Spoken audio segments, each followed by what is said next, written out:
I had not killed off my beta self. I still had a lot of blue pill ideals. I'm not a pickup artist. I'm not an MRA. Does he support the idea of a female president? No. Is the dating scene ruined or improved by apps like Tinder? The dating scene is ruined. When guys ask me, well, what is alpha? What makes a guy alpha? And I tell them this, I said, Hey, I'm Andrew Hales. Welcome to another edition of Chatting With. Today I'm here with Rollo Tomassi. okay, Yeah. Thanks for being here. sure, thanks for having me. Author of The Rational Male. Mm-hmm. What instigated it, getting into the community? Well, there's a few things. I really, back in 2001, I started listening to a terrestrial radio show host named Tom Likas, who I really liked at the time. And he, for a long time, I would have been very much against what he was talking about. I would have been appalled by some of the topics and the subjects. But then I started listening to this guy, and his delivery was, of course, very rough. I mean, he was a talk show host.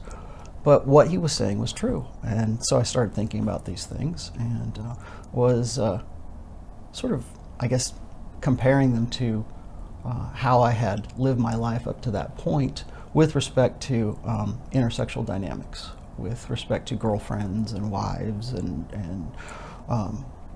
So the thing that really kind of got me into writing and just talking about it wasn't really I didn't set out to write a book, or I didn't set out to start a blog. It was just having these conversations with guys in these forums, and that lasted for really, right up until about 2010, 2011. So look, about over the course of about 8 or 9 years, I think. And I just started, I don't know, I guess contemplating the stuff and the choices that I'd made up to that point. Being married and doing the things that I've done.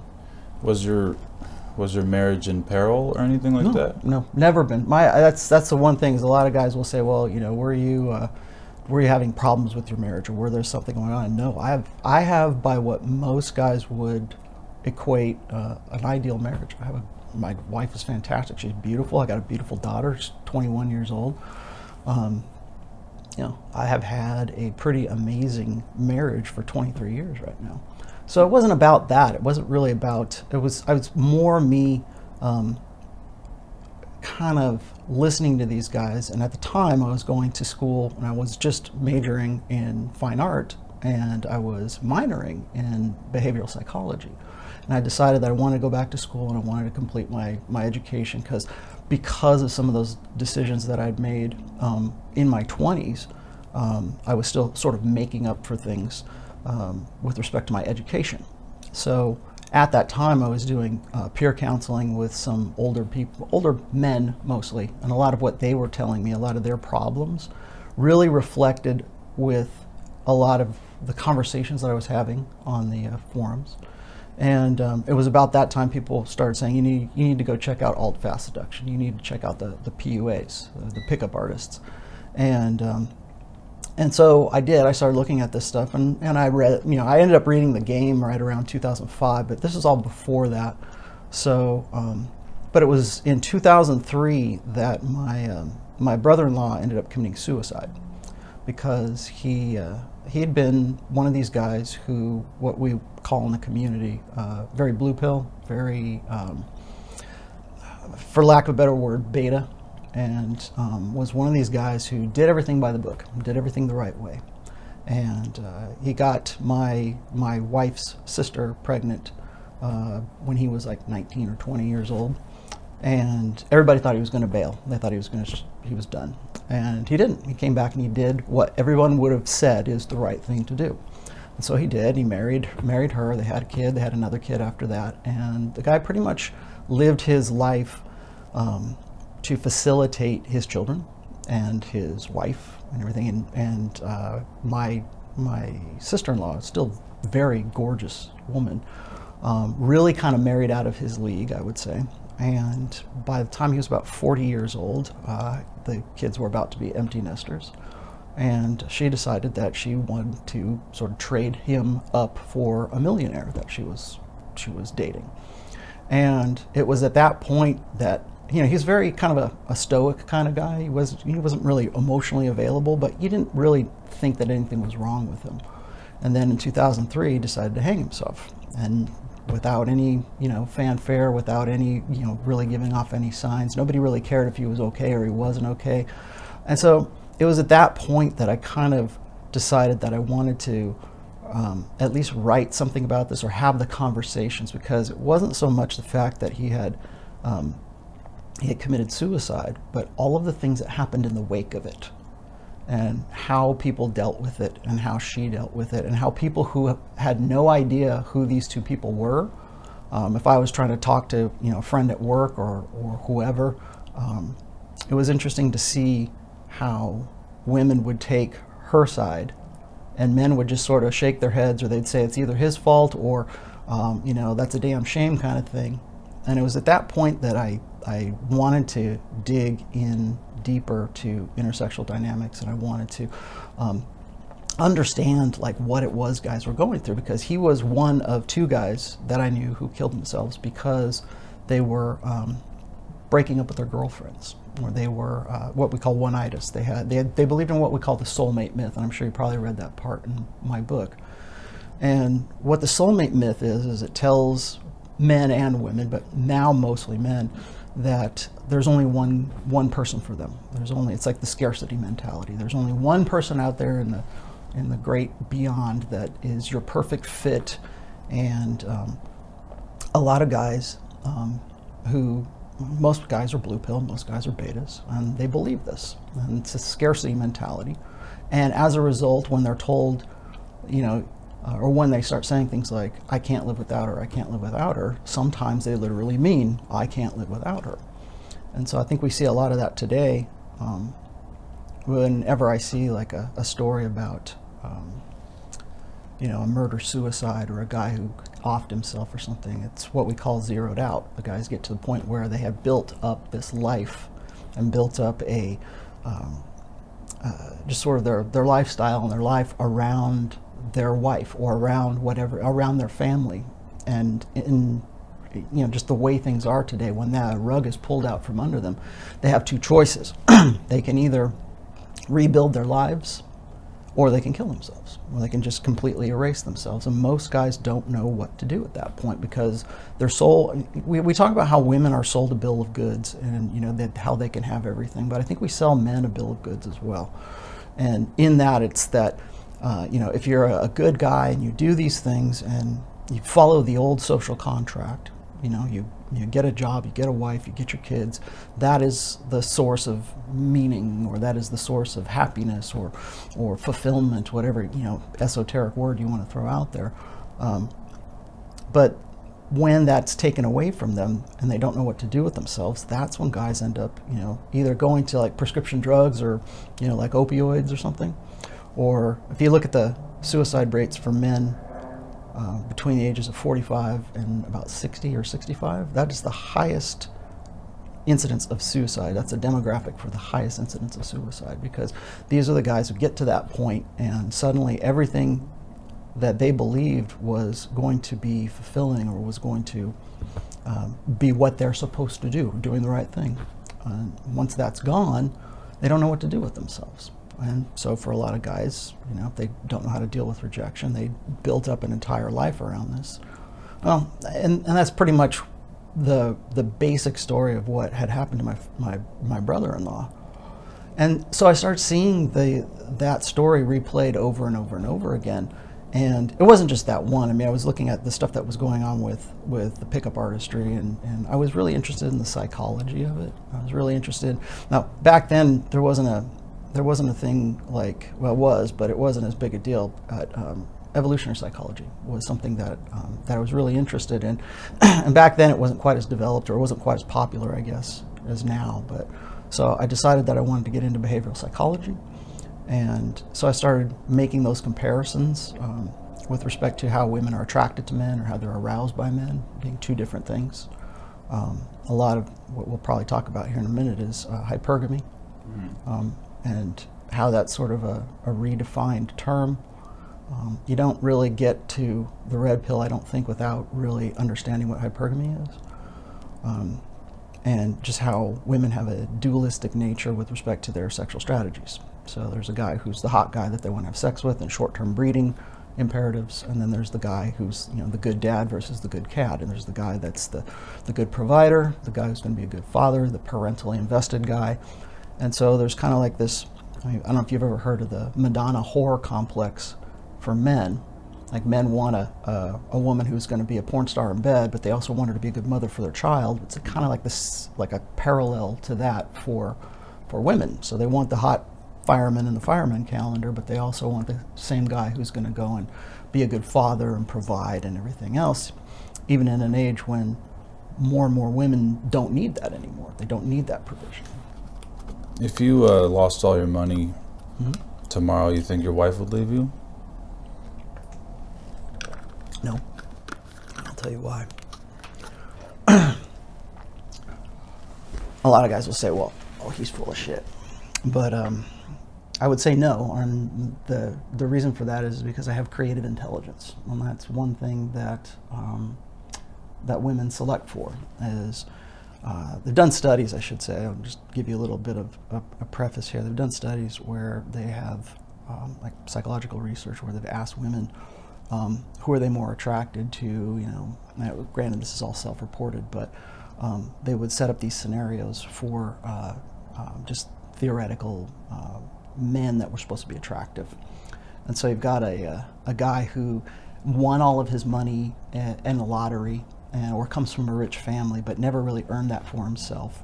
And then you've got a guy who is wealthy or well off because he has the capacity to create things or to do things, or working his way out to get character. Right. But also there's a lot of studies about creative intelligence and how creative intelligence is a selected for attribute in women's attraction for guys. So the guy who could go and build a house, for instance, was more attractive than the guy who couldn't. The guy, like, I get this all the time. Guys will say, well, why do women like these loser, heroin addicted, you know, musician types, or these artists, you know, these you know, tortured artist archetypes? Why do they like it? Well, the reason for that is because there is a certain attraction to creative intelligence. So it's not, if the guy is just simply a heroin addict and he's just this, you know, sad sack and has no other redeeming qualities beyond that, yeah, I would presume most women are attracted to that. But if the guy is an artist who can write wonderful songs or has this ability to be creative, and what that boils down to from an evolutionary perspective is the guy who can recover from being zeroed out, for example, is going to be more attractive in the long term than the guy who just simply stumbled into his fortune, and, you know, once he loses his money, or he loses his you know, his status or whatever, that is less attractive than the guy who has the capacity to bounce back from those things. That's the idea. So I have from the time when I married my wife, she was making more money than I was, and that changed within the first year. I figured at that time I wanted to focus on, you know, on me. And if you know anything about my history, I was sort of bouncing back from a really bad relationship with a woman who was a borderline personality disordered woman. And it was after that that I decided, really kind of formed the idea of mental point of origin, which if you've read the second book, you'll understand what I'm talking about. But it was time that I focused on myself, and I threw away a lot of the old ideas that I dealt with for a very long time. And those old ideas were, I've got to support a woman. I've got to be the guy who's going to be supportive. I've got to be the guy who's going, I have to be less so the woman can become more. And this kind of goes back to what we call blue pill conditioning. And Wait, so now you're not supportive? No, I am, but I believe in what's called enlightened self-interest right now. And what that means is I can't help anyone until I can help myself. Or I can't help anyone as well as when I can help myself first. So, like, a lot of guys will get that. So they'll say, well, do you mean just be a selfish prick? You know, and I'm like, no, that's not what I mean. What I mean is you have to be the first thing that you think about whenever you're making an important decision, or really any decision. When I'll give you an example. A lot of young guys that I talk with, they share the same problem, and it is that they get with a girl in their earlier years, in their formative years, like maybe their sophomore or their senior year of high school. And they want to do everything they can possibly do to maintain that relationship with the one girl who's their one itis, right? Their one soulmate. And they do everything they can possibly do to maintain that relationship, up to and including changing the decisions that they had for themselves about their own ambitions, about the things that they wanted to do. And if you read the third book, I talk about this quite a bit, is what most guys do is they are brought up in a social order that teaches them to be useful, to be I don't like servile, but be a utility to women. And so as a consequence of that, you see these guys who will get into relationships and they'll change their major so they can go and be at the same college as their girlfriend, or they'll turn down a job or some kind of opportunities in order to facilitate a relationship because they believe that that is their highest goal, or that is their highest calling. And the reason that they do that is because their mental point of origin is not themselves, it is the woman that they're with. Whether it's their mother or womankind. I use the term the feminine imperative as sort of a catch-all for just womankind. And in doing so, guys will put off their own ambition, they'll put off themselves to the point where when they're faced with an important decision, the first thing that jumps into their head is not themselves or how things will affect them, but how it will affect their relationship, or how it will affect their potential relationships even with women. Even if the guy doesn't have a girlfriend, how is that decision going to help him solve his reproductive problems? And so when I stopped thinking about that, when I started putting myself first and I started making myself my own primary interest, that's when I find out that I'm doing a whole lot better. When I'm not thinking about women, when I'm not thinking about how will this affect, like, I want to do what I want to do, and this is how I think I can be successful, and this is how I think I can be the best version of myself. And that's when I came to the conclusion that women should only ever be a complement to a man's life and never the focus of it. Because once a woman women don't even want you to be the focus of their lives. But once that happens, then you can't say no to that. A lot of guys get into relationships right now where they can't say no because of either legalities or their family situation, or they've got kids, or whatever. They get to the point where they cannot say no about things. And I think a lot of that stems from guys not making themselves the first thing that jumps into their head when they're faced with a decision. So that's why I came up with the term mental point of origin. So I'm sure you probably heard like Tony Robbins or some of these guys who are what we call success porn guys. These are guys who are saying, you got to put yourself first. You got to be number one. You got to be the prince. You got to be the prize. Those kinds of things. And all of that is really good motivational speaking, but it doesn't solve the problem that you need to internalize the idea that when you are faced with a decision that you reflexively think of yourself. This is what I call internalizing the red pill. It has to be something that's that becomes a part of your personality. And I don't think a lot of guys really understand that, because I think it's easier to say, well, you mean just be an asshole, right? Because we talk about this all the time, is that like chicks dig jerks, right? Chicks dig guys who are full of themselves, or they're self-important, or they're arrogant, or whatever, and women respond to that, and they do.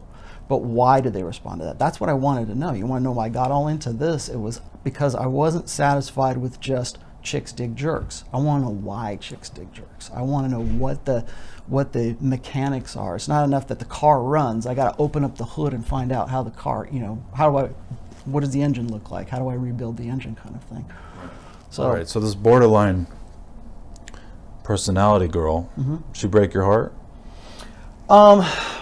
No, but by the time I was out of that, it wasn't an issue of heartbreak so much as it was an issue of survival at that point.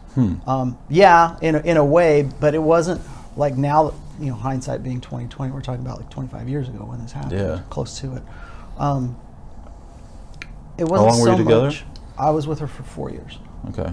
And you want to talk about a guy, like, this is the thing, is a lot of guys will say, well, Rollo's always made the right decisions, or he's alpha, or he was like, made plenty of mistakes. Don't call me an alpha. The only reason I have 3 books right now is because I did everything the wrong way. Because I learned from the things that I did. Like, when I was in high school, I was very much a stereotypical, beta nerd kind of kid.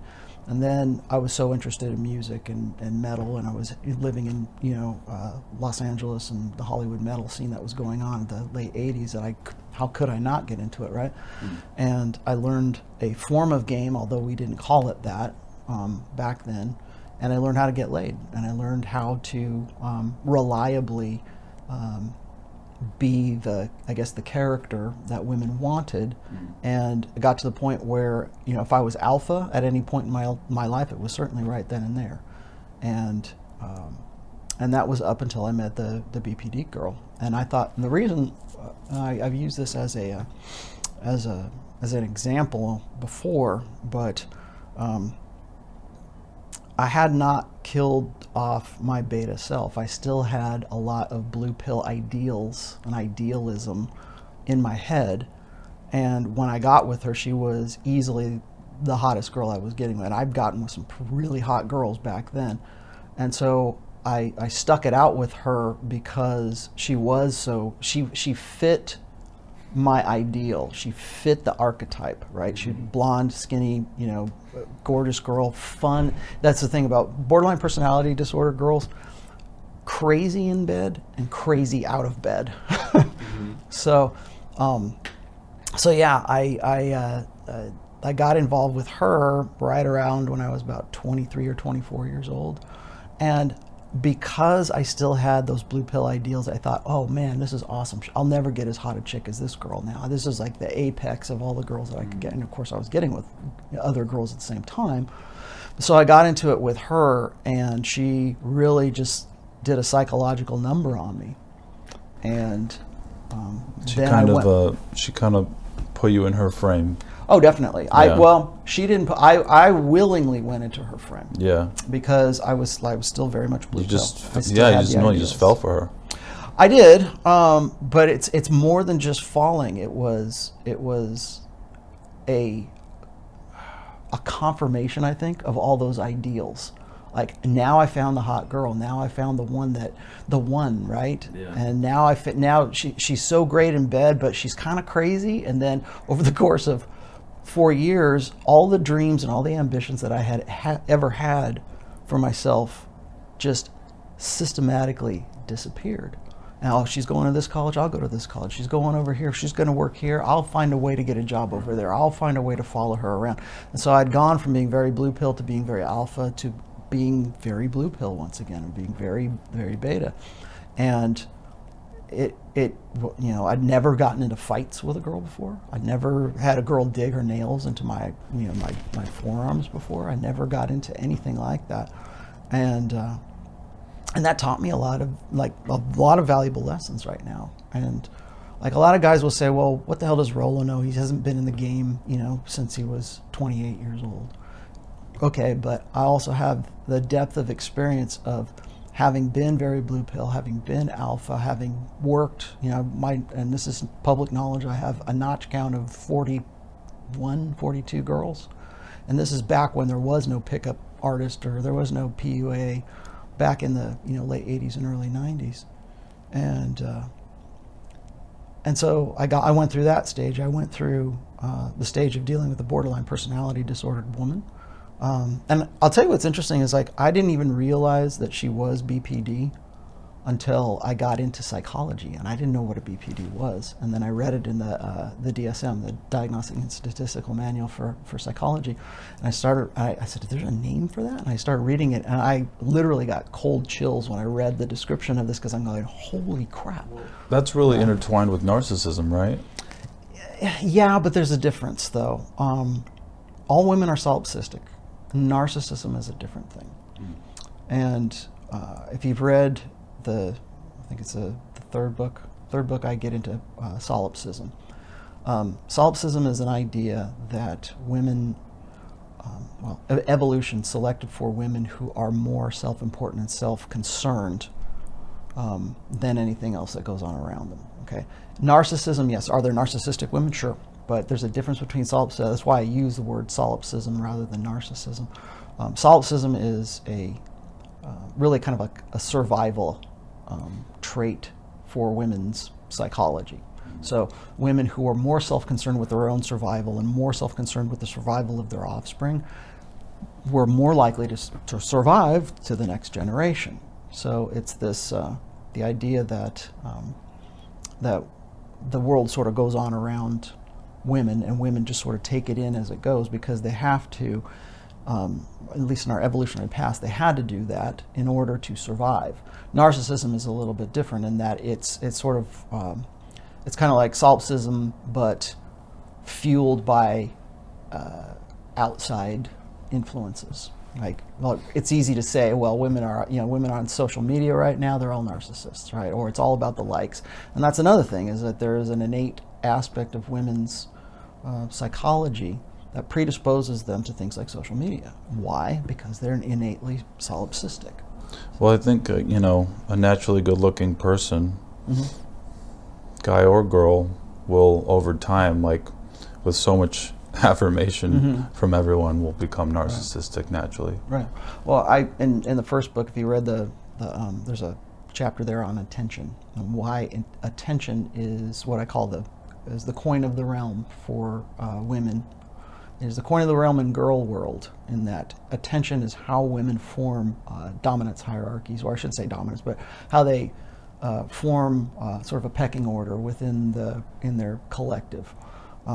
From female psychology is really built around collectivism, or like I don't say socialism, but also like an interdependence. We can talk about how women have better social networks, even if they're not on their phone, they still have a group of girls, a group of friends. It's the collective that's important. So if you look at like little girls when they're like 5 or 6 years old, the worst thing in the world for them is to be kicked out of that sort of what they call the peer clutch. And if they're ostracized from that, that's like, I won't be your friend anymore. That's like really heavy shit for little girls. And why is that? Well, because that peer group is what, in our evolutionary past, women were the gatherers, men were the hunters. So women had to form, had to have a better capacity, I guess, to form social networks amongst themselves, because they had to rely on each other for their own survival. They had to rely on each other for nurturing the children. They had to rely on one another. That's one of the reasons, this is theoretical here, one of the reasons why I believe that women have larger social networks is because of that evolutionary past, where they had to be able to talk with one another. If you've studied anything by Dr. Steven Pinker, he talks about how women are more interested in people and men are more interested in things. And I think really a lot of that stems from survival issues when we were in our hunter-gatherer days. And so women had to form alliances with one another, and that's why they tended to be more collectivist, whereas men were more about dominance hierarchies. Who can compete? Who can be? Who's the leader? Who's the one who does the best work? There's research where they've given resources to a group of women and to groups of men. So it might be money or it might be food or something, and they say, okay, you've got this amount of resources, we want you to distribute this among your groups. Men tend to take those resources and they distribute them by merit. So if Joe did a better job than Frank, here you get a little extra, and you get a little extra. You're not as good as him, but you get this, and it's based on like what your contributions are to whatever it was that they're working. Whereas for women tend to be as even as possible. They will say, okay, you get one, and you get one, and you get one, and you get one, and that way we all survive together in a collective, rather than this is based on like how much of a badass you are, right? So there's a merit-based psychology for men in dominance hierarchies, and there's a sort of a collectivist nature for women. And as a result of as a result of this, women have a better capacity for communication than men do. Is it all scientific? I feel like anything to do with love is bullshit to you. No. It's funny you should say that, because I'm working on a fourth book right now about religion, and how religion fits into sort of what we call red pill awareness. And so is love bullshit? Well, this is a good question, because I've written so much about love, because obviously you don't get into doing this kind of stuff without talking about that. Yeah. From a strictly scientific point of view, love is just a series of chemical reactions that are meant to facilitate a man and a woman getting together and ensuring the survival of their offspring. Because human beings have big heads. Why is that? Okay, well, because we have such intelligence, and because we have such big heads, it requires women to be, I don't know if we want to get into that, but it requires women to be the weaker sex, so that we can nurture those children with the big heads to be to survive into the next generation, because human beings rely on their intelligence. So, but if you look at, like, say, a baby human, and you look at, like, a baby horse, like a pony, that horse can run and be self-sufficient inside of, like, a day, right? It can be, because that horse is what it is.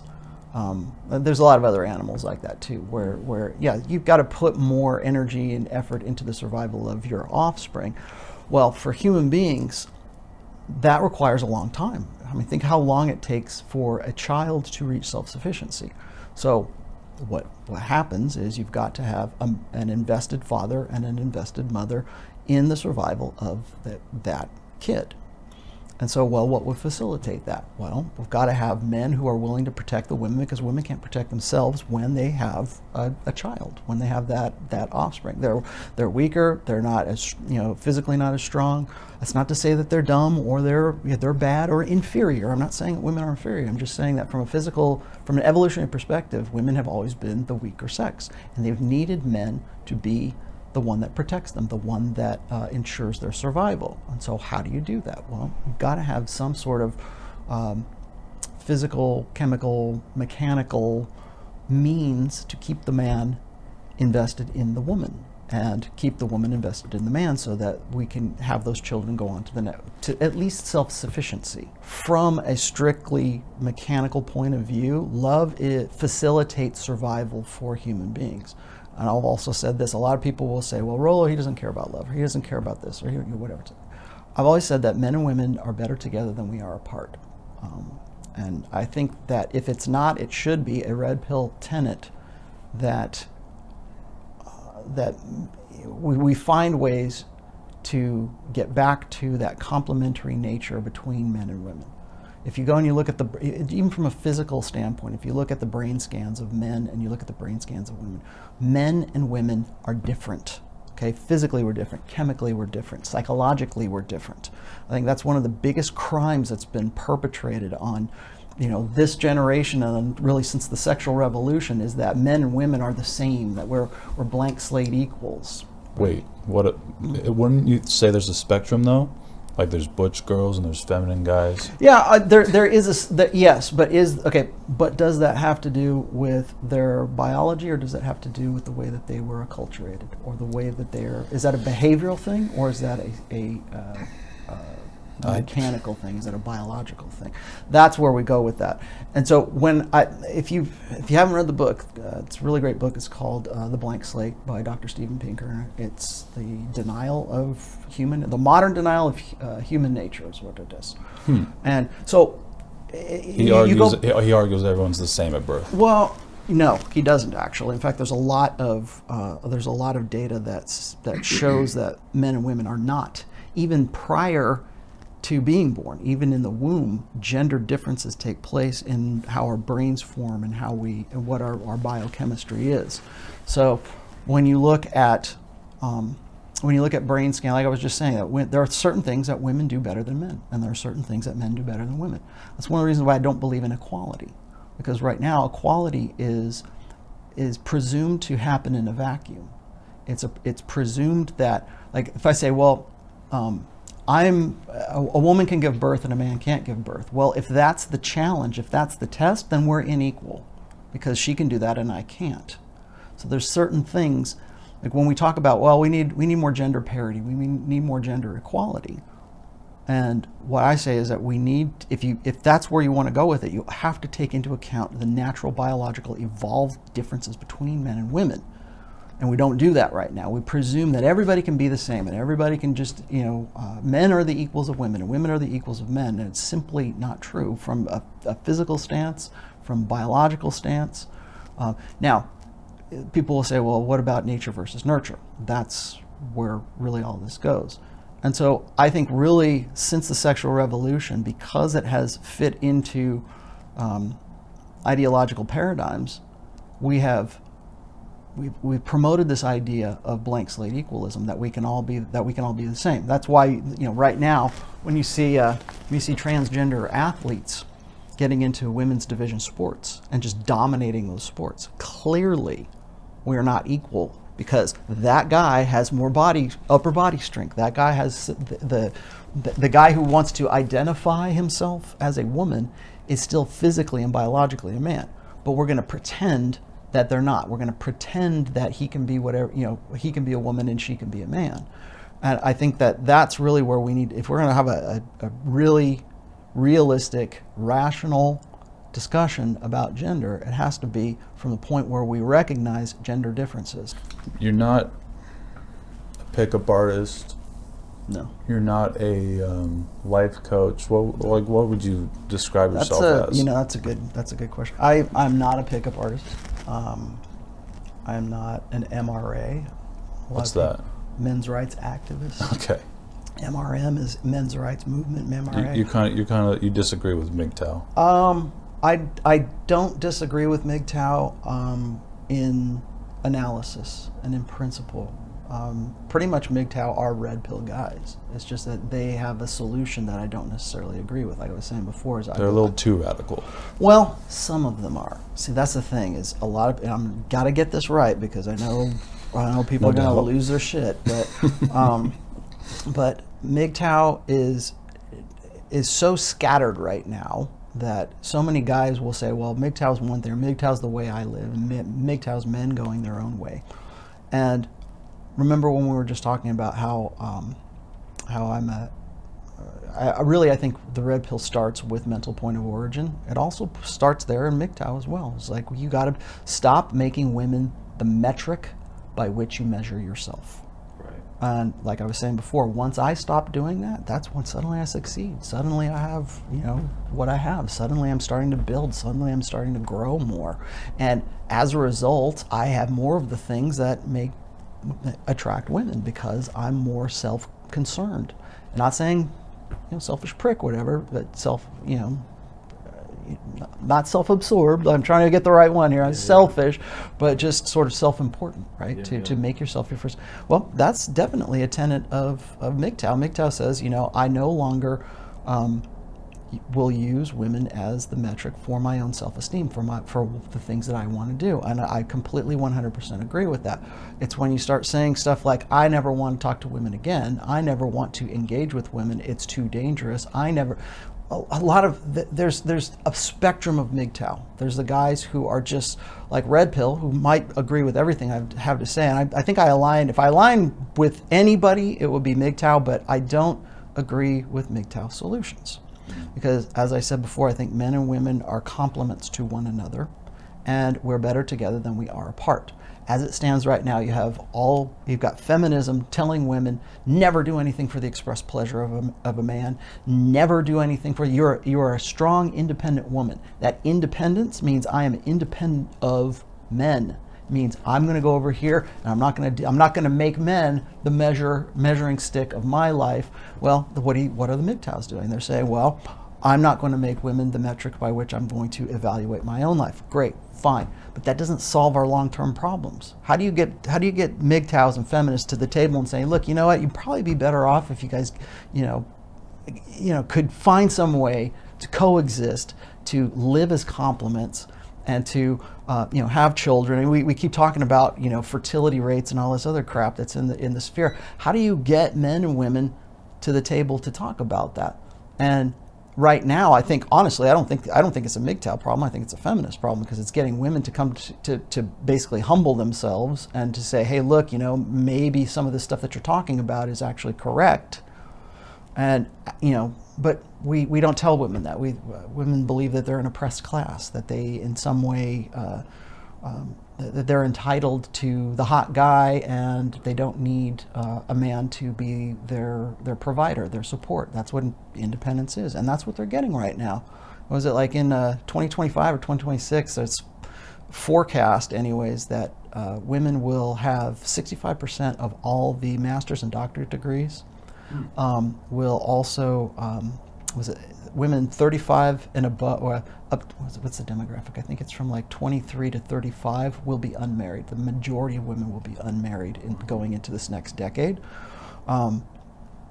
And nobody asks why. Nobody says, well, why is this? Or you'll see these articles about how women are looking for, they'll complain about how they can't find a guy who is economically attractive.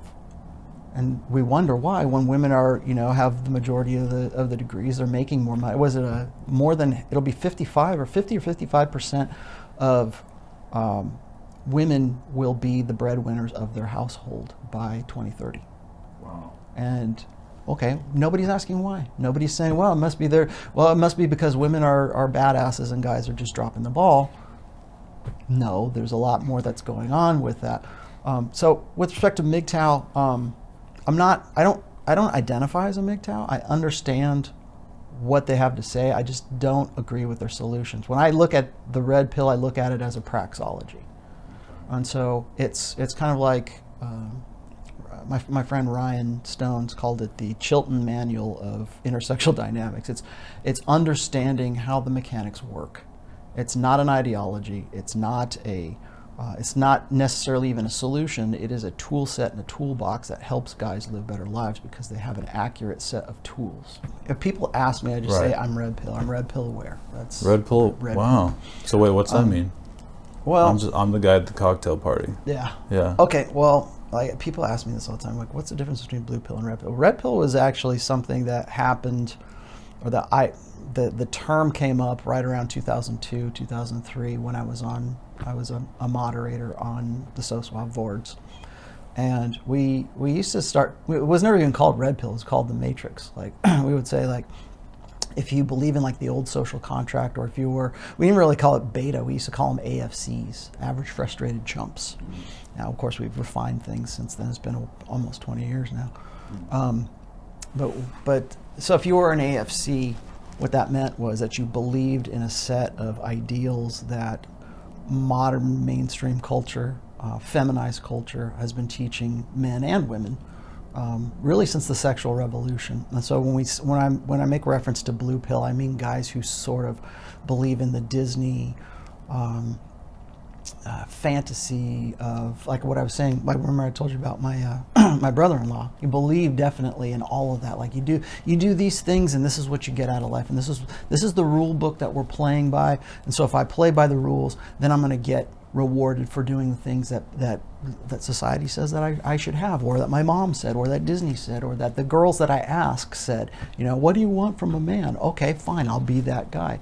Guys are deductive problem solvers, and so we'll go along with whatever the instruction manual tells us. Well, if that instruction manual is false, then you've got to either figure it out on your own, or you've got to find a better instruction manual for how to build your life, or whatever it is that you're going to do.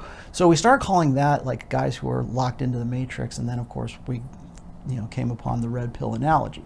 Red pill analogy is that the blue pill is kind of like that old school, the things that you were brought up, the old social contract, the things that you believed are supposed to be true about men and women. And that can be anything from like men and women are equal to,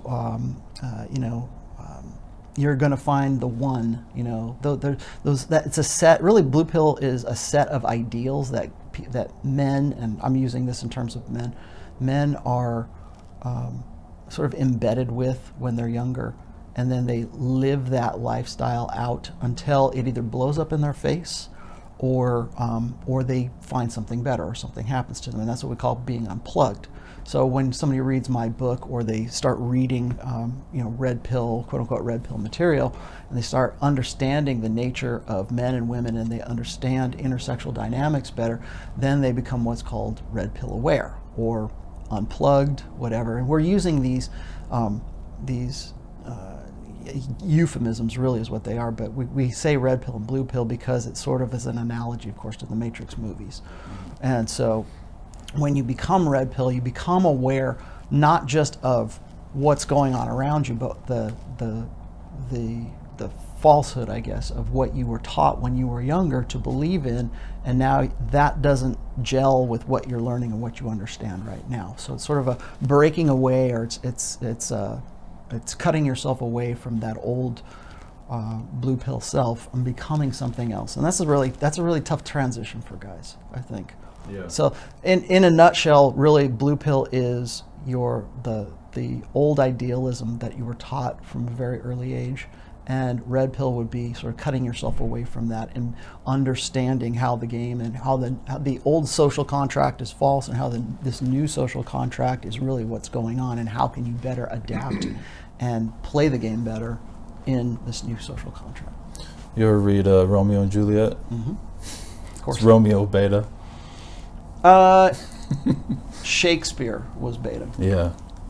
Total romantic. Remember that. Well, just because you're a romantic does not necessarily mean you're not alpha or you're not beta. It's like you'd be hard pressed to find, like, if you could. What's interesting about Shakespeare, and I know because I've actually acted in Shakespeare. I've done Shakespearean acting before. Is remember that Shakespeare is a guy, so he's writing the characters from the perspective of a man. And if you go and you look at the characters that he uses, a really great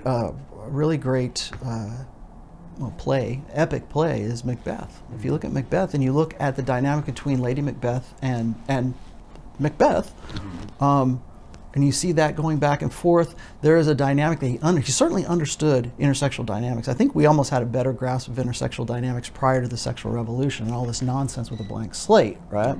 Prior to the quote-unquote Enlightenment, right? But if you look at that play, and then you take that and you compare that to Taming of the Shrew, now you have I forget the character's name, but the woman. The woman in the play, the main woman.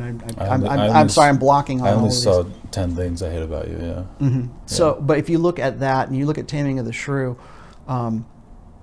there is a dynamic of an alpha male and a shrew that needs to be sort of tamed. So she needs to sort of understand. She's kind of like a filly. She has to be broken by the alpha male, who she really wants to get with, but he has to be the one to play the game with her and play with her. I don't know if you understand what I'm saying there. So, but what, was Romeo a beta? Probably, because he killed himself for love. Right. Killed himself because he couldn't live without her. And then, of course, what does she do? Well, and she kills herself as well. Please ask Rollo which characters in pop culture or people in public sphere can potentially be role models for men today. Oh, that's a good one. 007?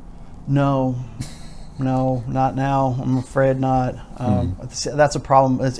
I would be really hard pressed to find a character in pop culture that I would say even represents conventional masculinity, not even old school stuff. Like if you go and you look at, like, I just saw Star Wars. King Leonidas. Okay, but that's a good one, right? Leonidas is but that's really kind of over the top almost. People say hyper masculinity. Yeah, okay, but remember that's a cartoon character right now. So really all fictionalized characters are like that. But you'd be hard pressed to find a Han Solo anymore, or a Captain Kirk, like those old school characters, because they're it's not that they're unpopular, it's just that we don't know how to write them anymore. We don't know how to We don't know how to write a Captain Kirk anymore. And if we did, I've told guys this all the time. If you really want to write the next big movie or the next big thing or the next big pop culture phenomenon, go against the flow. Go against the social justice flow. Go against the feminism flow. Write a character. Write a movie that's based on characters that adhere to the old school conventional masculinity. The guy who's the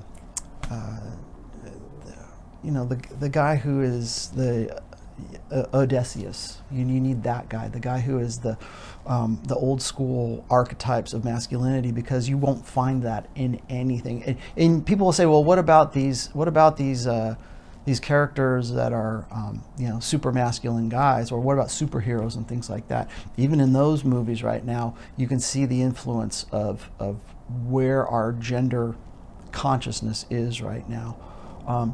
I like when you said 007, the first thing I thought was, that character is great. The way we portray that character right now, I couldn't say yes, because we've been talking about putting like a woman in that role. Like, isn't it time we had a female 007 right now?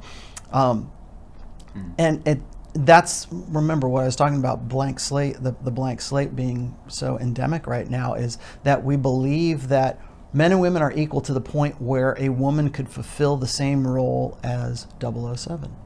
How a woman could fulfill the role of what was it? The female Ghostbusters was a flop. Hold on. What's wrong with the woman being 007? Well, first of all, because there are differences between men and women, right? Okay. Well, let's look at this. Why did you see you probably didn't, but did you see the female version of the latest Terminator movie? Yeah, I did see that. I liked it. That? Yeah. Did you really like it? Cool. You really like it? Okay. Yeah, you didn't like it? Well, here's what I see happening when it comes to writing or creating stuff. Right now, we're going back to old franchises like the Terminator.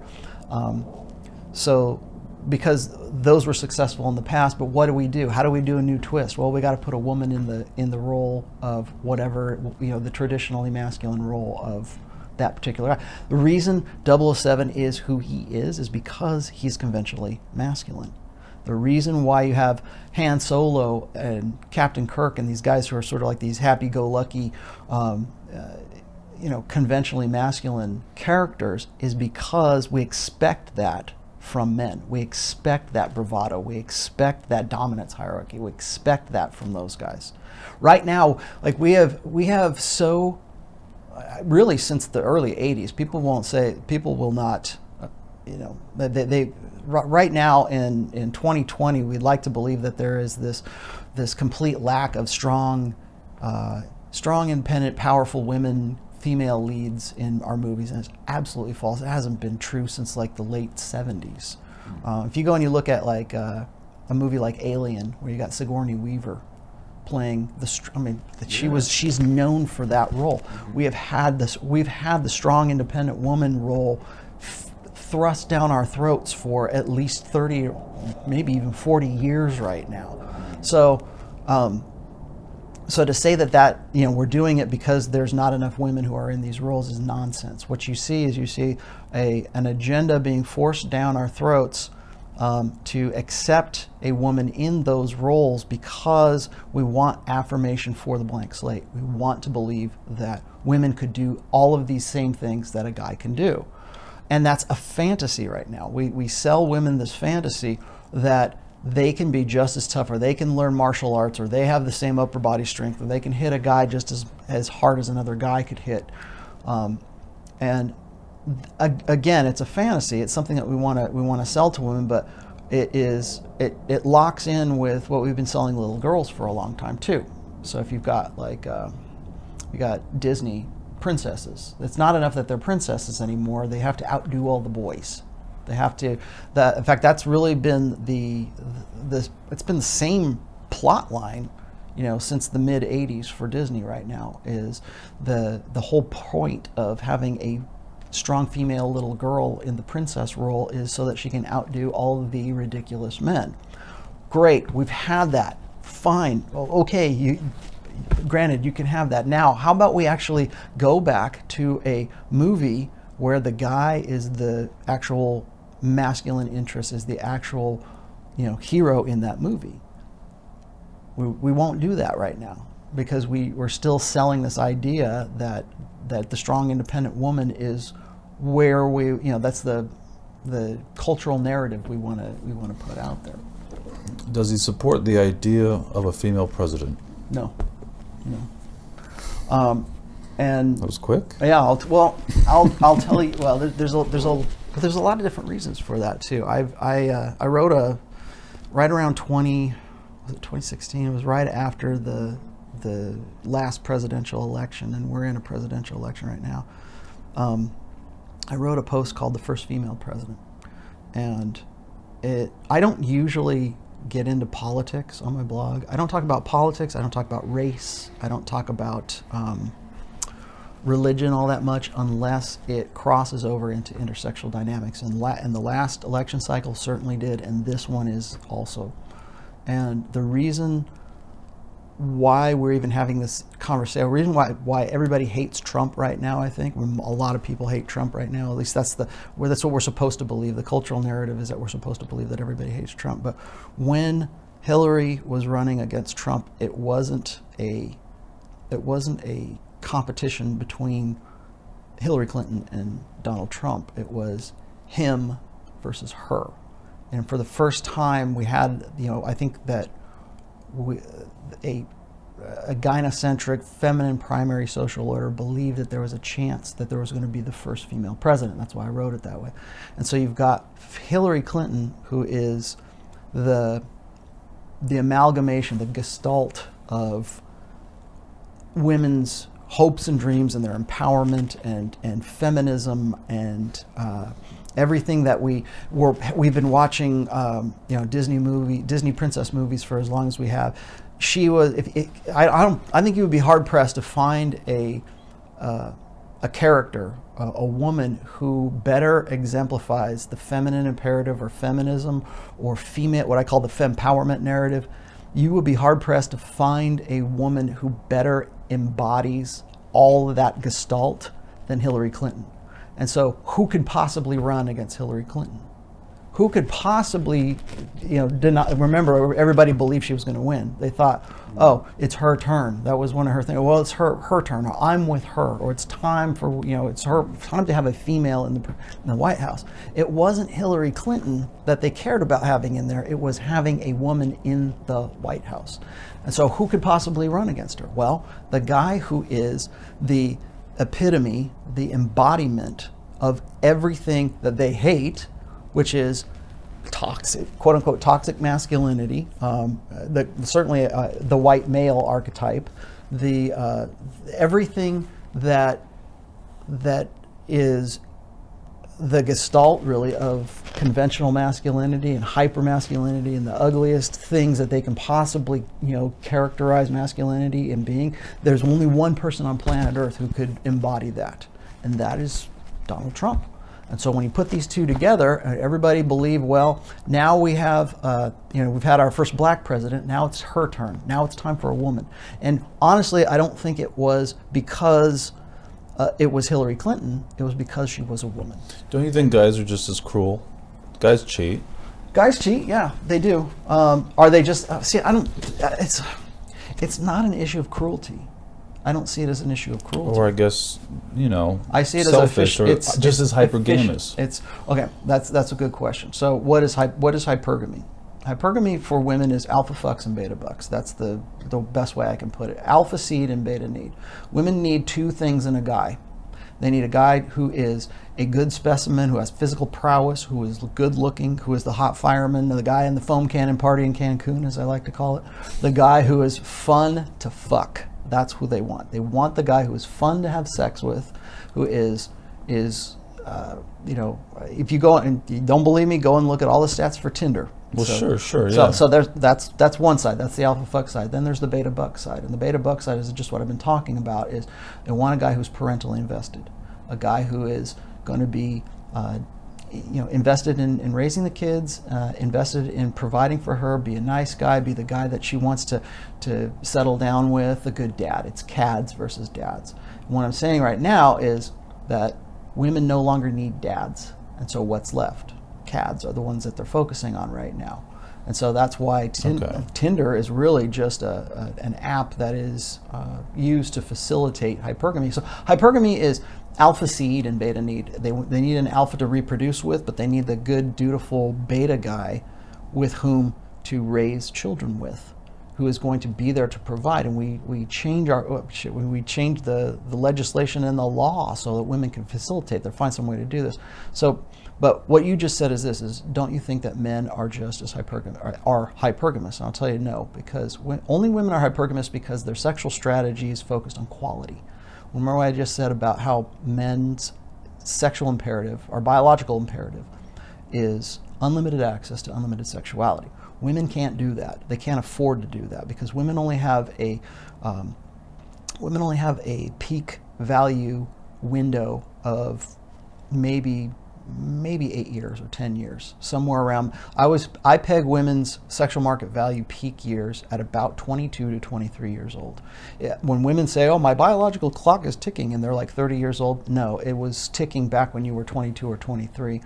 And so what happens is women's mating strategies focus on quality, not on quantity. They're not looking for like a bunch of guys because they can only have one baby at a time. Men, with every ejaculation, we can potentially father thousands of children. So that is reflected in men and women's sexual strategies. So men are focused on unlimited access to unlimited sexuality. Women are looking for alpha seed and beta need. And so as a result of that, it alters women's mating strategy so that they're looking for the best that they can get they would love to have both. I would say that most women would like the complete package. So guys who are very good looking, guys who have fame, guys who have a lot of money, all of the things that would satisfy alpha seed and beta need, they would love to have that in both. But right now, the only one that's really necessary for them is alpha seed at this point, because the beta need side of hypergamy is already taken care of. But so now you're probably going to ask this: well, don't men want the best that they can get, right? They want the best, right? We're human beings. Human beings want, we make comparisons. If I see a little scrawny apple in one hand and I have a big juicy apple, which like I evolved over the course of millennia to opt for the big apple because that has the most survival benefit to me. So of course we make comparisons, but only women are hypergamous, because what happens is, because of the differences in our our mating strategy, because of those differences, men will happily have sex with a I'm gonna be a little crude here, but men will have sex with women who are above them in sexual market value and below them in sexual market value. So because we are focused on unlimited access to unlimited sexuality, I'm sure you've heard the joke, nobody's ugly after 2 a.m. Mm-hmm. So if you got a guy who's, let's just say he's a 6 on a 10 scale, he would love to get with an 8. He would get with a 9 for sure. Unlikely, but let's say he could get that. But after a while, if he's got a dry spell and he'll go with a 5, he'll get with a 4, he'll go with the 3, right? Because if the necessity is there, men are not hypergamous in that they don't have an attraction floor, is what I'm saying. So men will be let's just say they're an SMV, a sexual market value of 6, they'll go below that and they'll go above that. Women will not go below that. Well, not willingly anyways, okay? When I talk about hypergamy, I say this, is that hypergamy does not seek its own level. It always seeks either at or above itself. So if a woman is a 6, she's not going to look for a 5. She knows she can, especially in this day and age, in social media and everything else, but she's not going to go, her natural propensity or her natural sexual strategy is not to look for guys that are below her. It's to look for guys that are above her. Mm-hmm. So when I say hypergamy does not seek its own level, if she's a 6, she's going to look for a guy who is a 7 or higher, and preferably even an 8 or a 9. And again, all of this is according to what she perceives herself as. So if she sees her, like guys will ask me this all the time, I see hot women with I see hot women with ugly guys all the time. How does that gel? How does that happen? Well, there's usually something that offsets that. Either she doesn't see her it might be a self-esteem issue. It might be her necessity at that time. So if she is in, financial straits for whatever, she might go with a guy who we would think of as being beneath her on sexual market value, but her natural desire is not to go with the guy who's ugly. It's to go with the guy who's better looking than she is, because this goes back to what's called the sexy sons theory. She wants to have sex with the best specimen that she can have sex with, because she wants her children to be the next generation of sexy sons, the ones that are going to mate, and her genetics will go on into the next will do better because she made better choices. Right. So that's the difference there. Men do not have an attraction floor, women do. So they'll stay, like I was giving you the example, if you've got a woman who's a 6, she'll stay with a guy who's a 6, but that guy better bring a whole lot to the table. He better have something that offsets him just being of the same sexual market value as she is. She wants the guy who's a 7, an 8, a 9, if she can get that. That's ideal for her. So that's when people say aren't men and women. No, we're not, because first of all, we're different, blank slate. Mm-hmm. We're different, and we also have different mating strategies, and that's why. Personality types. Mm-hmm. Myers-Briggs, you know anything about that? Yeah, I do. I'm not a fan. Oh. Not a fan. Neither astrology. No. Here's why. Do you know what you are, Myers-Briggs? No, I don't. I don't really even care, honestly. Okay. I see Myers-Briggs as kind of like, and people will probably... Mumbo jumbo. Well, it's. I think it's time that we move past things like Carl Jung. And I know people will lose their shit when I say that, but Carl Jung, did he have some contributions to psychology? Yes, he did. No psychologist worth their salt actually uses Myers-Briggs for anything other than just like, astrology or anything. Are there personality traits? Yeah, absolutely there are. Big 5 personality traits. Sure, 100%, I believe that, but I think that people will ask me this, they'll say, well, what's your problem with Carl Jung? Because everybody loves Carl Jung, right? Even Jordan Peterson sort of views him as almost like a messiah, I think. I think Jung is really sort of a Christ-like figure to some of these guys. And it's because a lot of his later work was really more metaphysical. I think that now in 2020, we have enough hard data to move past those things. It's time we move past Carl Jung. It's time we move past Freud. It's time we move past Skinner. It's time we can plot the human genome now. We can look and we understand more today about sociology, anthropology, psychology, our who we are, what we are as a species, what we are as human beings, animals, whatever you want to call us. What we are, we know more about that. Carl Jung, great, whatever. Because I'm harping on Jung because that's where MBTI comes from. Okay. Is the dating scene ruined or improved by apps like Tinder? The dating scene is ruined. Ruined. Too much, yeah. Well, paradox of choice. Well, paradox of choice, but also apps like Tinder, apps like Bumble, those two that put the onus of who women are going to meet on women. So it used to be, I remember I was talking about how the global sexual marketplace versus the local sexual marketplace. It used to be that before you had Tinder, before you had even a cell phone, you had to go to a club and you had to meet the guys that were there. And so women would go out and they would go, usually get as a group, go out and go to clubs, meet a guy, either go home with the guy or meet him, or, schedule a date later kind of thing. The idea of traditional dating, like I'm going to meet you, or I'm going to, go pick you up at 7:30. We're going to have dinner and have drinks and talk, and that's going to be our kiss goodnight, that kind of stuff. That shit's out the window right now. Yeah. I think going into the next decade, you will see that Was it ruined by Tinder? No, maybe, but more so because of the globalizing sexual marketplace. Those same girls don't have to go down to a club to meet a guy anymore. They can go, oh, he's hot, he's not, he's not. Yeah, on the same token, guys can do that too, though. They can, but the thing is they are at a greater disadvantage than women are in that. So in Bumble, they aren't, because in Bumble, it is only women that are choosing the guys who happen to put themselves on there. In Tinder, it is whoever you match with. So can guys do the same thing? Sure, they can do the same thing. There are more, actually, I think statistically, there are more guys on Match.com and online dating kind of things. There's more men that are out there. But the women who are there are spoiled for choice. So can a guy who's a really hot guy go on and find a girl on Tinder? Sure, it happens all the time. But what was it? It was there's a really great book. You probably should read this too. It was called Dataclysm. There's all these stats that they've done from, I think it was Match.com or some like online dating stats. And most women between the ages of 18 and I think 35 years old, most women rate 80 to 85% of men as unattractive. Not average, but unattractive, as in I would not date this guy. And that goes back to the Pareto principle, which is a red pill principle, which is 20% of guys. Here's the mistake, and you're probably going to get this too.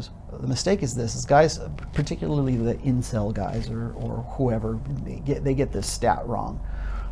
They think that 20% of guys are having sex with 80% of women, and that is completely counter to what hypergamy really is. 100% of women want to get with the top 20% of guys, because that's how hypergamy works. They want to get with a guy who is either at or above their own sexual market value. So what happens though is that means that 80% of those guys are struggling to find ways to make themselves more attractive, to find some way to beat the odds.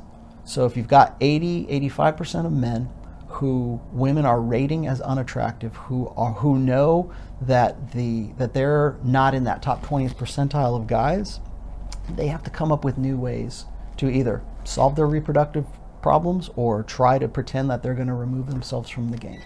I'll end with this really quickly, is that a lot of guys, a lot of critics of the red pill like to say that it's all about hate or it's all about anger. The red pill does not exist so that you will hate women. It exists so you won't hate them for what they can't be to you. It's so you'll have a realistic understanding for what they can't be to you. What they can't be to you, yes. Managing expectations. Managing expectations, yeah. Well, and that's a lot of people want to say, well, red pill is so hopeless and you're not giving me 12 rules for life and you're not telling me what I should do with it. And that's the thing, is like the red pill is not, it's not a formula. So pretty much make money. No, not about, yeah, pretty much make money. Yeah, well, make money and better yourself. Well, make money, but here's the okay, to better yourself, to be but here's the thing: is there's people in different socioeconomic statuses right now, who, like for instance, like I can tell you right now, like when guys ask me, well, what is alpha? What makes a guy alpha? And I tell them this, I said, because they'll throw out, well, he's got to be a leader of men, and he's got to be, a deacon at church, and he's got to make a lot of money, and he's got to be good with it. And so they'll run down all of these really pro-social ways of defining what they think should be alpha, which of course always aligns with what they think they are. But I would argue this, is that prisons are full of alpha males right now. They just took that alpha male mindset and they used it for antisocial means. Does your wife consider you an alpha male? She would say I'm a lesser alpha. Let us know what you think about all this in the comments. Please share your opinion. Please start a discussion. Yes. Check out all of Rollo's information in the description. And thanks for watching. Thanks for subscribing. I'll see you next week.